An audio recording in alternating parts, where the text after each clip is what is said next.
its consideration of item 2 of the agenda. I now give the floor to Madam Rosemary DiCarlo. Thank you, Mr. President. Today's meeting is taking place at a potential inflection point in the 3-year war in Ukraine. In the past few weeks, we have seen intensified efforts to bring the parties to negotiations. These initiatives offer a glimmer of hope for progress towards a ceasefire and an eventual peaceful settlement. At the same time, we continue to witness relentless attacks on Ukrainian cities and towns. These strikes have killed and injured many civilians and caused widespread destruction in residential areas and civilian infrastructure. Last week, Russian forces launched one of their most devastating assaults to date. On the night of 23-24 April, a massive combined missile and drone attack targeted multiple regions of Ukraine, including Kyiv, Zhytomyr, Dnipropetrovsk, Kharkiv, Poltava, Khmelnytskyi, Odessa, Sumy, and Zaporizhia. In Kyiv alone, multiple residential buildings were hit. At least 12 people were reported killed and more than 70 others injured, including several children, making it the deadliest attack on the capital in 9 months. This attack followed other deadly strikes. On Palm Sunday, a missile struck the historic center of Sumy, reportedly killing 35 people. Earlier, a strike on Kryvyi Rih killed 18 people, including 9 children at a playground. This attack stands as the deadliest single strike against children since the start of Russia's full-scale invasion. Other cities, including Dnipro, Odessa, and Zaporizhia, have also been subjected to repeated attacks in recent weeks. In frontline areas, civilian casualties are reported daily. Shelling, the use of glide bombs, and first-person view drone attacks in Kherson, Donetsk, Sumy, and Kharkiv regions have resulted in increased civilian casualties. On 23 April, a drone strike on a civilian shuttle bus in Dnipropetrovsk region reportedly killed at least 9 people and dozens more were injured.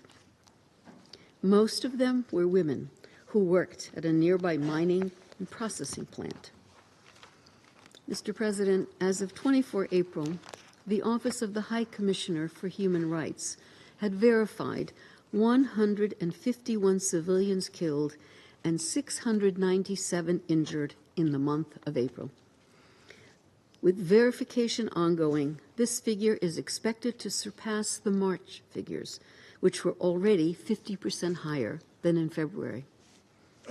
And since February 2022, OHCHR has verified 13,015 civilians, including 699 children killed, and 31,628 more civilians, including 2,016 children, injured in Ukraine.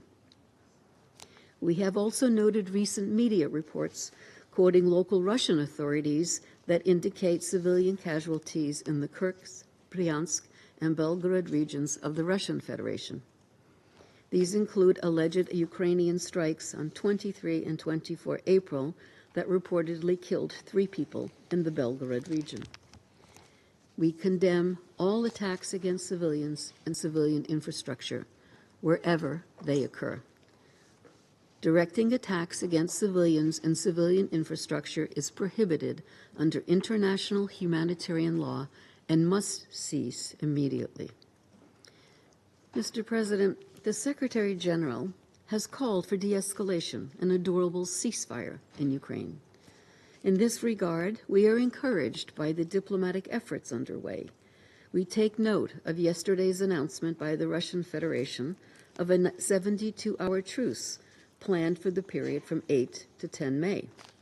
This follows a similar announcement by the Russian Federation on 19 April of a 30-hour Easter truce. After that announcement, Ukrainian authorities reportedly agreed to mirror any such steps reiterating their earlier support for a 30-day ceasefire proposed by the United States. Regrettably, hostilities continued during Holy Week, with both sides accusing each other of violations.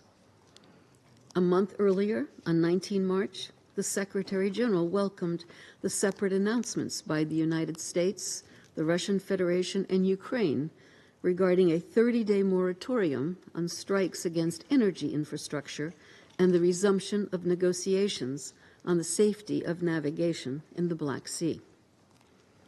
Despite these commitments, however, attacks against energy infrastructure persisted. Nevertheless, diplomatic efforts continue. The UN remains engaged, particularly on the safety of navigation in the Black Sea, to support global food security and maintain vital supply chains strained by the war. The continued exchange of prisoners of war between Ukraine and the Russian Federation, including the largest to date on 20 April involving 500 prisoners, shows that with political will, diplomacy can yield tangible results even in the most difficult circumstances.